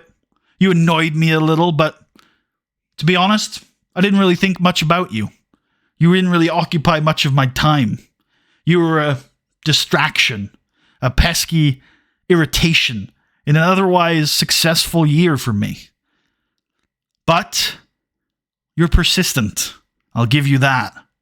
Last Sunday, one of the biggest shows of the year, you got in my way. All this time, you've been talking about how I don't really care. About how my heart's not in it. About I don't care about championships and wins and big shows. That I should step down and let somebody else with more passion take my spot. I suppose you think it's you that should take my spot, huh? That's what it's always all about, isn't it, Charlie? It's always about what you want. When you say that I am an opportunist, that I don't... I'm not going to say opportunist, that's a bit too on the nose. When you say that my heart isn't in it, that I don't have the passion anymore, maybe it's you. Maybe you're projecting onto me. I don't care what your motives are. What I care about are your actions. Last Sunday, you got in my way. For the last time. Charlie Haas, I'm not going to stand by and let you get in my way any longer. So you think my heart's not in it? You think I don't care? Let's see how much you can say that when I'm kicking your ass at Madison Square Garden next Saturday night. He drops the mic and he leaves.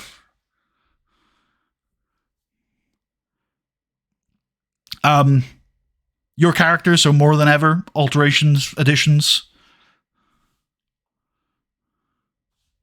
Pretty much, I think you got it, like, entirely. Right. Like, I can't think of anything I'd, like, want to throw in there meaningfully. You know what I mean? Like, Yep. Cool. Yeah. Yeah. 5, 6. Either of those, whichever one you want to go for. Let's go with 6. Yeah. TEW classic. Real. Character development, I would say. It's all character development today. Yeah. People are it's the show it's technically the Fallout Raw from SummerSlam. So there's a lot of that reaction. Floating around. Yeah. Okay, so now let's come to the elephant in the room, which is Edge. Yep. We know where he's going. I think it's as easy enough as he's going to come out next week and say that thing, and then we just start that feud. Well, I don't remember the thing off the top of my head. Okay, I'm going to mute my mic, and I'll talk to you. Okay.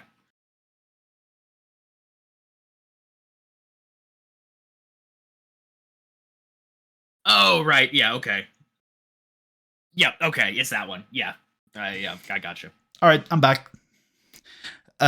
Cool. So yeah, we know where he's going. It's not like he's aimless or listless or whatever. I sort of think he just takes the night off. But I if agree. you yeah, is there anything little you think maybe we could stick in here? I'm fine if the answer is no. The most I could think of is like commentators being like, Edge is still in the hospital from the match that they had. I like that. Okay. If you do. Yeah, okay, I like that. Sure, let's do it. Should we show some Nitro stills? Should we do a 2-part angle where we show some Nitro stills of the match? Yeah, okay. I like that.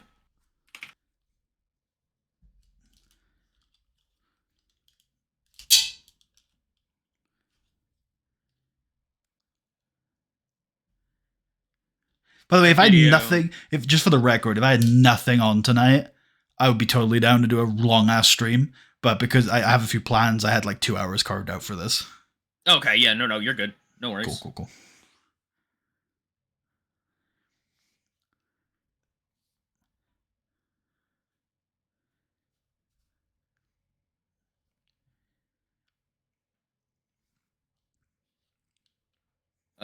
Like that? I would say storyline development on the second part because it's like it's an update on what's happening to Edge. It is sort of the storyline. I like it. Cool. And then I was looking through the analysis and I couldn't see anything. Honestly, that was a major omission. No, you're right. So maybe we just book in the main and just see where we are. Do you remember what the main event was? Cool. Nice, well done. Actually, it's been a while since we talked about it. Okay, so this is a good matchup. Yep. That will be fun, but has a schmozzy ending. I'd love to go longer, but my heart says 11. Oh, that's where I was. Yeah, okay. Yeah. I guess that's where we are then. So yeah, Ted wins. Yep. Tainted. How do we want to do the shenanigans here?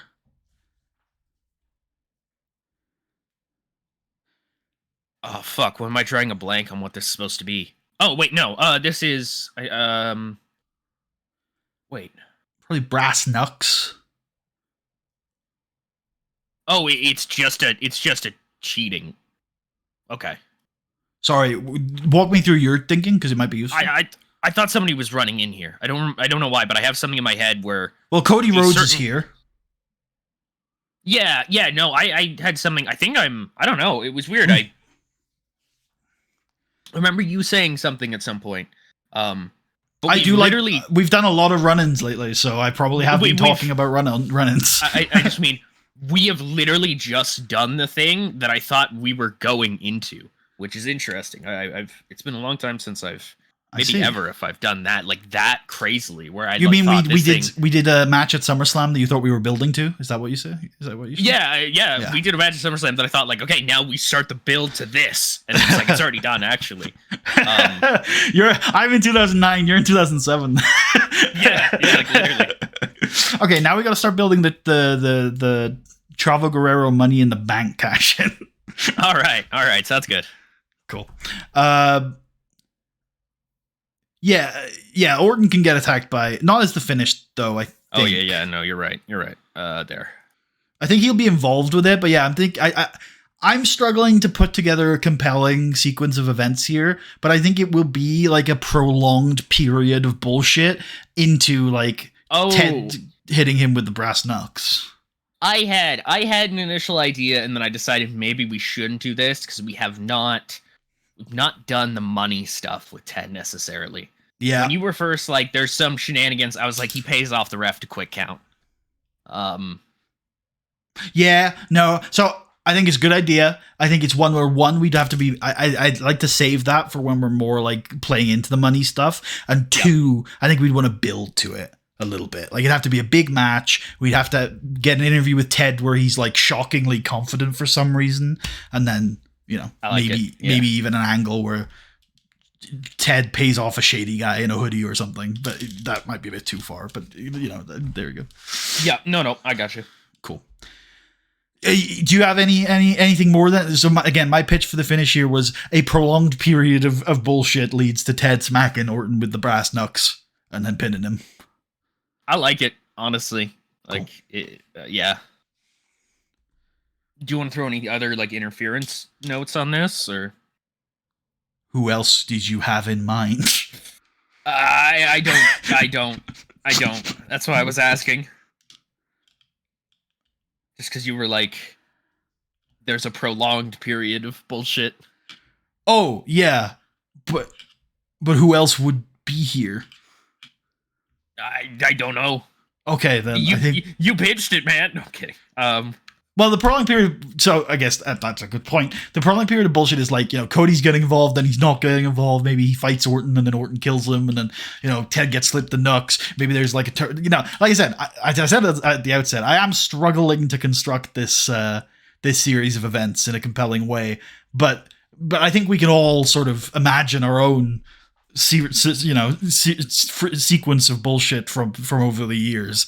There are what I'm trying to say is it's not like a quick Ted cheats once and wins. It's like the match has devolved into minor chaos, and Ted like comes through the chaos and cheats to win. I like it. Cool. No, we're not having Edge interfere, Tucker. Oh, damn it. I just it makes so much sense. That I think is all Orton's getting. Yep, he's based as fuck. Tremendously based. You forget Randy Orton's not an asshole. That's true. I mean, I just didn't know how big the gap was, and I think Randy Orton's the most over guy on the roster. So like, he is. Yeah, kind of shocked still. Right? Are there any afters that could happen there? Probably not yet. No, I don't think so. You know what's? No, actually, I'll refrain. What if it? Well, actually, I know this. This is we think a lot of Ted, so I think you're gonna like instinctively balk at this. But considering I see the rematch happening next Saturday, I think it makes sense to work on an escalated timescale here. And being the guy that Randy Orton is.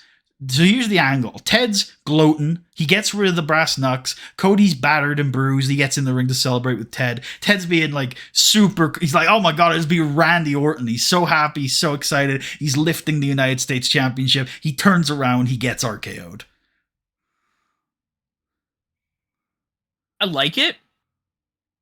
Do you want to have Orton RKO Cody and Ted gets away for this week? Yeah.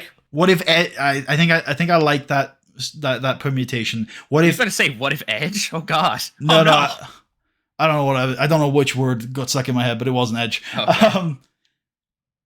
What if Ted? I think maybe I was going for Ted, but I forgot the T. I came with Ed. Yeah. yeah. What if Ted? Ed DiBiase. What if Randy Orton goes to RKO Ted, and then Ted manages to? This is going to be a bit awkward to work mechanically, but I think it'll work. Where like he pushes Cody in the way almost, and then like manages to escape. That's more feasible than what I had in my head when you were initially saying it. I was like, he pushes Orton off him, but Orton like turns and catches Cody.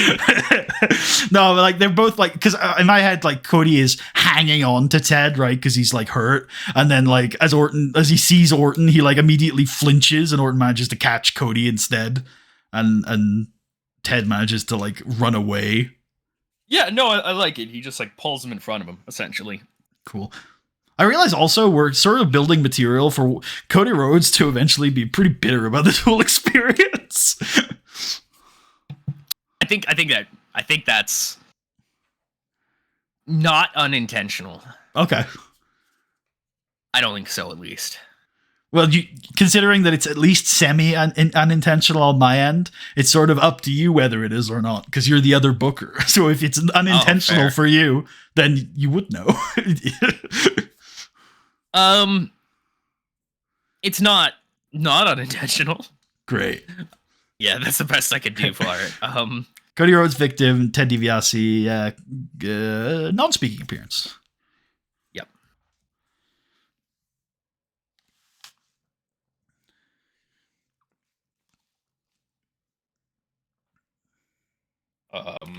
Let's go with draws Cody into the RKO. I think draw might be the wrong word. What about escapes the RKO at the expense of Cody? Yeah, that works.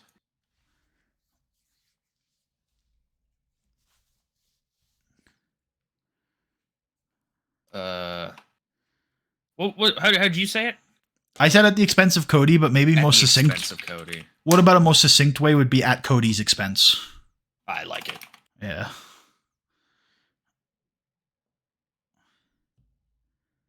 Three? Let's go 2 on this. Yep. Call it a surprise. And let's do a second part with Cody background player and Randy and Ted working the crowd for 2 minutes as we finish off the show. Ted retreating, Orton staring. Perfect. Did you say 2 or 3 on that one? Sorry. I said 2. Okay. And I think I'm sticking with 2. Generic? Yeah, I guess so. Cool.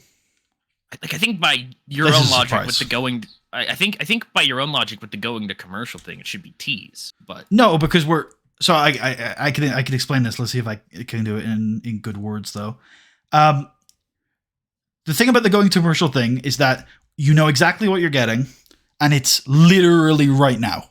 It's like literally when we come back. Whereas I think your logic is, oh, well, you're hyping up future events, but we don't know when this is going to get paid off. We don't know what the next angle is. Like, there's none of that. Like, we're not actually saying, tune in next week, where in the very first angle, we're going to get a reaction to this, because the odds are that's not going to happen. Right. Does that make sense to you? Yeah, no, that's fair. Cool. Now, I could argue, I could see hype. But again, I see hype more as a deliberate attempt to hype something specific. Yeah, it's selling something. Yes. Like it's agree. Yeah. I think we're gonna give one of these is I think it's actually past versus present. But oh yeah, it is. Probably restructure a bit here. You want to move these guys over into this one? I kind of want to start a new Batista Charlie Haas storyline. And then, maybe turn that mutually assured destruction into the Randy Ted thing. Okay. Just end this storyline, I think. Yeah. Remove Edge from this too? Yeah. Cool. And you could put Edge in Your Heart's Not In It. Which will end though soon. You're right, so don't do that. There's no real point. Yeah. We need to make a Charlie Batista storyline. Name up to you. I thought of passion project, but it's a little generic.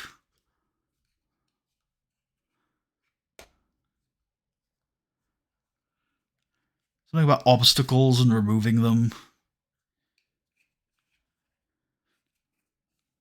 Something about projecting onto others what you yourself are feeling. Something about someone who is generally a good guy becoming a bad guy.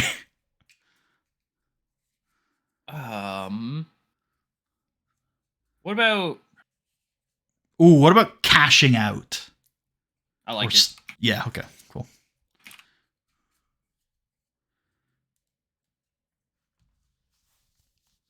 Charles Robinson. Fuck, Charles is on the warpath, man. Okay, perfect. Cool. So mutually mutually keep this title. I think so too. Actually, yeah. I think that could just be Randy Orton's new new thing. Yeah. What was that? Way of the Warrior was the old SmackDown storyline. Yeah. Goated. Legendary. Yep. I still love the way we looked at that at some point. It began in like 04. On Raw. Yeah. Oh, right. I was giving Orton a win over Ted here. Yeah. Uh, Is it over Ted, though? It doesn't have to be. It can be over Cody. Yeah. Oh, Adam Mahoney. Over Adam Mahoney. Holy. Oh, yeah. I was about to say I wanted my creative ideas to be spent on in this show, but the show's not done. No, we're not done.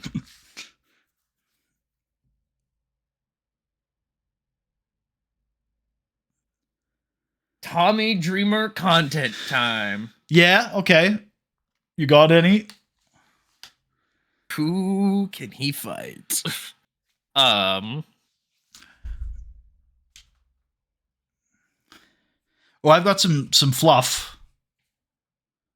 You want some fluff? I have a bit of something, so you go ahead. Okay, we've been in Austria today with our Austrian fans. Here's a video of some of our Austrian fans meeting their heroes. I like it. Who's their hero? John Cena. Yep, fair play. Cool. That works. Austrian fan video. If you want to go cross-brand here, I think John Cena and Rey Mysterio is like the perfect two. Oh yeah, I can do that. Cool. Austrian fan video, I feel like it's a precursor to a certain website. I don't know what you're talking about. So. All right. Good. I'll move along. More fluff I had was no, don't put that there. Put that like after Batista arrives. Sure. William Regal and Mark Henry talking.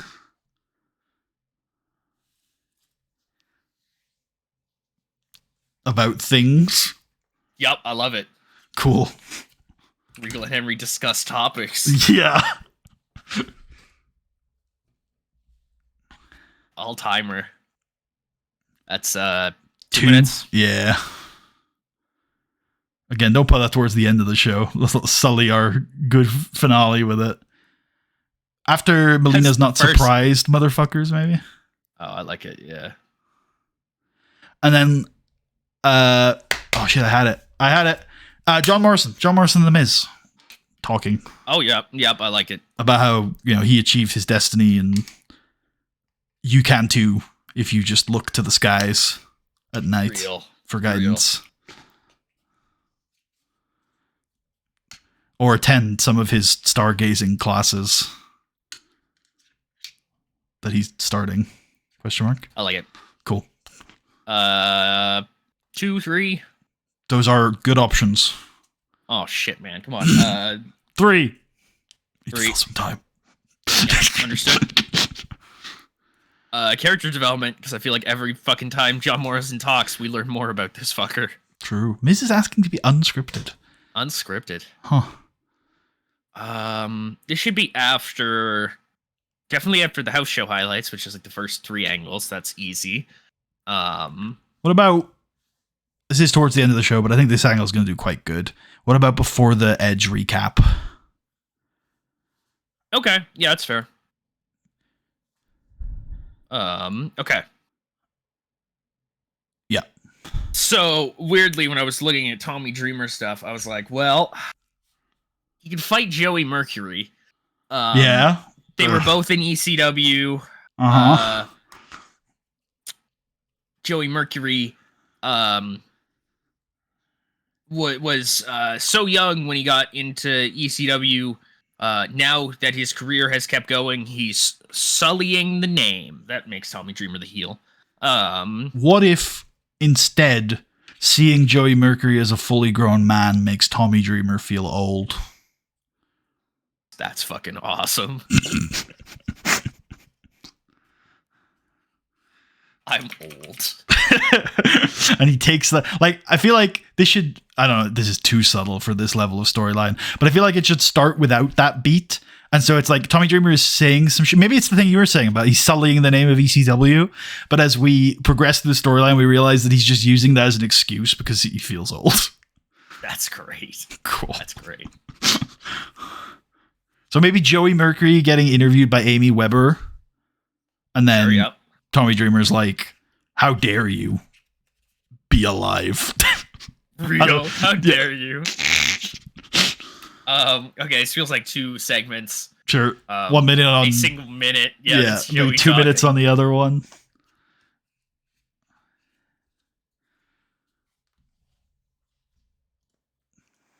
Okay. I feel like this is turning into a banger Raw, by the way. Hopefully. He just comes through and just starts yelling at Joey. Joey's like, whoa, what the hell? What the fuck? Yeah. What the hell, man? Like he's becoming a background player in this angle. Yeah, he's just like, true, what the hell, man? What the hell, man? That's wild as hell. I think this is storyline development. I don't think we're learning too much about these guys. I mean, we learned that Tommy Dreamer is very angry sometimes. I think we already knew that, though. Do we? I don't know. He seems pretty relaxed most of the time. Didn't he, try to kill Charlie Haas that one time? No. Charlie Haas insulted his way of life. Gotcha. Okay. Yeah. Okay, cool. There's the Tommy Dreamer event. Early in the show. Don't you be close to the end with that bullshit. Yeah, before Mickey explains what she's done. No, wait. Okay, yeah. No, because she's getting interviewed by an interviewer. Oh, yeah, I remember, actually. Let's put this right after the Mr. Kennedy thing. And so we're hearing from... it. Yeah, we're hearing from Mercury instead. Joey Mercury took his spot. Yeah. What is in here? Oh, okay. Just Victoria. Yeah. All right. Buddy, what are your creative ideas? Oh, yeah. I think we can actually get away with not spending too many this episode. I think we just need a finish for the main because it's a bit clusterfucky, and I think a finish makes sense. There you go. That also checks out of me. Yeah. Cool beans.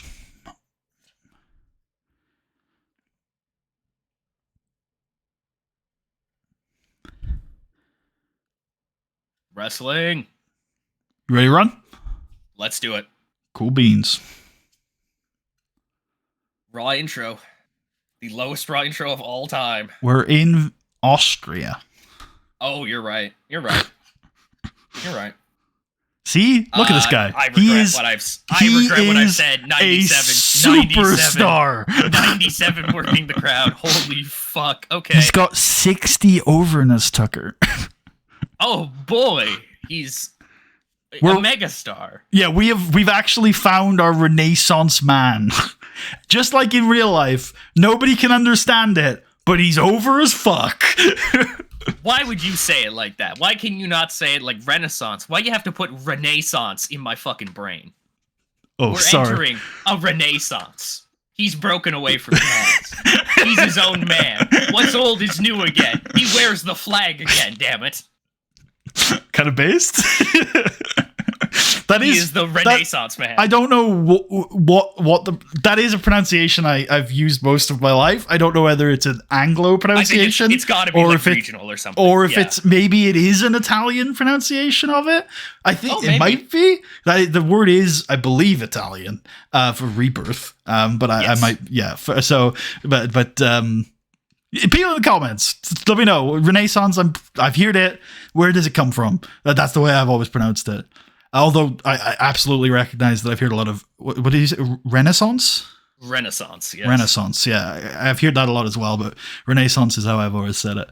But, based idea for Renee.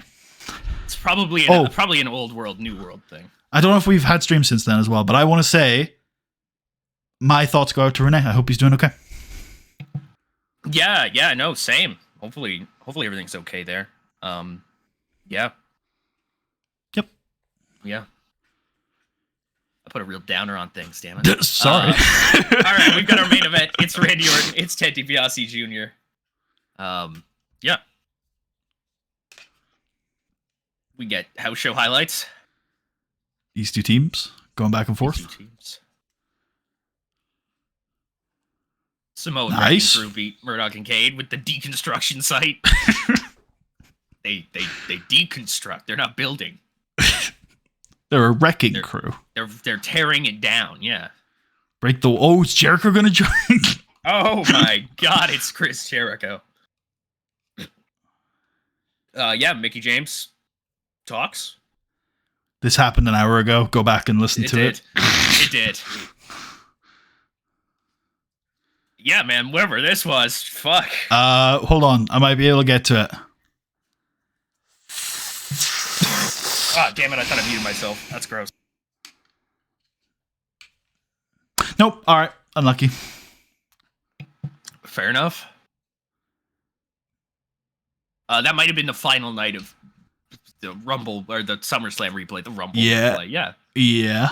Or no, that might have been... I think that was SummerSlam Japan. Yes, it was. Cool. Batista's here. He doesn't want cameras in his fucking face. AustrianFanVideo.com. Austrian fan video. What the fuck, man? Nice. Hello? Nice. Mr. Kennedy, yeah, surprisingly over in Austria. Banned, Mr. Kennedy. Never mind. Go on. Do it. No, you cowards. No, because everybody sees it anyways. Everybody sees it. They know what we're talking about. I didn't see it, but I'm sure everybody else does. Tommy Dreamer yells at Joey Mercury for being a sad, sad man. You make me sad. Should we book it in? For what, next week? For Raw, yeah. This is not going on the TV special. Do you like him, Tommy Dreamer, just coming and just be like, you make me sad. You make me sad, man. I'm saddened by you. I like it a lot. We don't know why right now. Continuing to be a useful part of the Raw undercard. Paragon of creativity. Katie Lee beats Victoria with a surprise roll-up. Victoria surprisingly looked really pissed during this match, reported the dirt sheets. Weird. She wasn't selling Katie Lee's offense very much. Weird. Don't know what that's about. Anyways. This might be the last broadcast of SummerSlam. That makes sense to me. Yep, John Cena talks to Jeff Hardy backstage. The crowd get white hot. White hot, they love it. Melina, the god. Yep. Based god Melina. Mickey James foreshadowed a heel turn. Oh, I wonder when that happened. True. Yep, Mark Henry and William Regal discuss topics, and it's a banger. Yep. Nice, this is boys. also a banger somehow. Nice, boys. Nice. Yeah. Fuck yeah, dude. I actually have no clue how that makes that jump either, now that I look at it, but because they successfully stole the show. Dolph was bumping like a madman. I love it. Yeah. Big stare down. Can book this in for SNME. SNME 24. Currently, as things stand, the main event. I wonder if that'll Continue. I think so.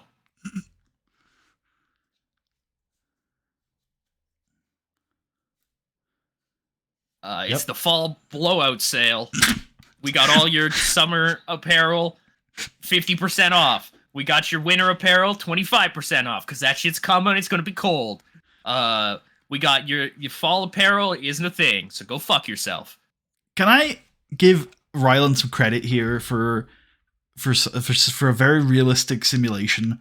Because despite the ratings not being super high during this European tour, this is the hottest the crowd has ever been for the WWE, which makes sense because American crowds are very weird, but European crowds know how to get into a show. What American crowds are is spoiled. Yeah, I agree. They have grown fat on their own shit, and they don't appreciate anything anymore. Genuine opinion. True. Whereas Austrians barely even get to watch wrestling. Yeah, Austrians, they get nothing. So they're happy to be alive today, really. Oh dear, the Shelton Benjamin Marcus Corvon main event lasted about 10 minutes. Because we can book this in. Oh, yeah, you're right. I was like, what the hell are you talking about? Like, genuinely, I was like, what are you talking about?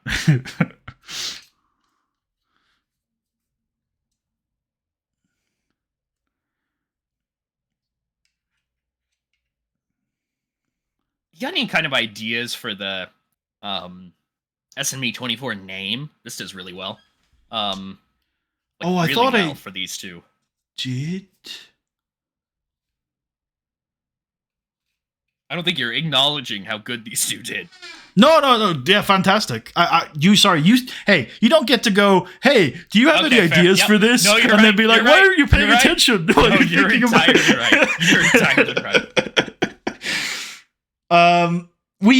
Because the main event isn't being announced today, I do have a couple of ideas, but they're not strong enough. I think I'll send them to you off stream so it doesn't spoil the match for the main event. Yeah. Sounds good to me. Edge is still in the hospital. At least from what we know. Oh, can I? You can say no to this if you want, but can I change this to he hasn't been seen? Yep, absolutely. Because that was one of the two things I had in my head. I was like, either he was last seen in the hospital, which is even more terrifying. Like, we last saw him in the hospital, then they came back and he was gone. Somebody go die. Yeah. Maybe like he was on his way to the hospital when we saw him, but we didn't see him get there, and we haven't seen him since Sunday. Is he even still in Russia? The ambulance crashed and he came out the back. That's a different angle, I think, from a previous year. Yeah, from a different life. There's your main event. Acceptable. And the success finished. Yep, the success finished. Yeah, very cool. And to close out. Yeah. No, good stuff. Nice. Were we booking this in for something? No. I think that we know when it's going to happen, which is next Saturday. But I think the way we've left it here, there's another angle next week where Randy demands a rematch and gets it. Yeah. Fair play. Yeah. Monday Night Raw. Enjoyed that. Oh damn. Tucker has no comment about enjoying it. That's fine. You can't tell me to look at the pop and then ask me to react to something. That's true. You're completely fair. My brain can't do more than one thing at once. What am I, a computer? All right. Were you good for tomorrow? Was that an option? Yep. Yeah, I'm totally good for tomorrow. Okay. What is this? I'm scared it might be something. It's contracts. We just had a big contract wave. No, it is exactly what I feared it to be. God damn it, Jeff. At least you waited till after Russia. If it's soft drugs, then I don't know how much I care. No, we don't. Thank God. Thank God. What have we done with you in the past? Nothing. This is the first time you've even popped in this game. Well done. I'm going to fine him because you're the WWE champion. Yeah, dude. Do not get caught with this shit. Good fucking God. Especially when we're traveling. We're in Yeah, especially Amsterdam when we're in on fucking Thursday. Europe, We're in Amsterdam on Thursday, Jeff. Why could you not have just waited? Jeff's like, I'm on Raw. I'm not going to Amsterdam. Oh, that's fair. That's fair. Why did we do that to you? We apologize. Anyway. Switch him shows. Yeah, just immediately draft the... Draft him over. Yeah, Jeff needs yeah, to smoke weed. He needs to be on SmackDown. I was going to say something before. I guess it wasn't that important. All right, should we... tomorrow. I don't know the time exactly, but it'll be like around noon. Yeah, that should be all right. Just let me know. Yeah, I'm pretty flexible. If you can't end up doing noon, I can probably do later. Okay. All right. I should be good for that. Yeah, just keep it. It really is. It's not a big deal. Just let me know. Okay. Okay. Thank you all for watching. Hope you all enjoyed. We'll see you tomorrow. We'll do SmackDown. Maybe it'll be shorter than this. If not, who cares? We'll see you again. Peace out.